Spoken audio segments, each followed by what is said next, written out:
Gavi, almost 2 years ago, tore his ACL, underwent surgery, rehabilitation, and returned to play. 2 weeks ago, he tore his meniscus, tried conservative rehabilitation with physiotherapy, but it didn't work so well. He underwent surgery where they were supposed to remove the torn piece of meniscus, but in the end, they decided to stitch it. So why?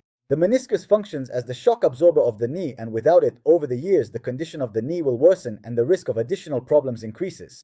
So the preference is always to preserve as much of the meniscus as possible, meaning to stitch it rather than remove it if possible. With removal, rehabilitation adds up to 4 weeks, but with stitching it's much more complicated. It depends on the size and location of the tear. If the tear is large or horizontal or both, rehabilitation will usually take about a year, but if the tear is small and longitudinal, rehab can be 4 to 5 months. These are the reports regarding rehabilitation. It's so long because it takes time for the stitches to heal, and often the leg is put in some kind of brace depending on the angle of the tear to keep the leg straight. Then the muscles weaken significantly, and it takes time for the muscles themselves to recover. Another problem is that stitching has a relatively high failure rate. About 23% of meniscus stitches reopen. For an aggressive player like Gabi, that's a problem. For a 21-year-old kid, he's already been through a lot, but let's see what happens. He's expected to return in early to mid-February. Good luck.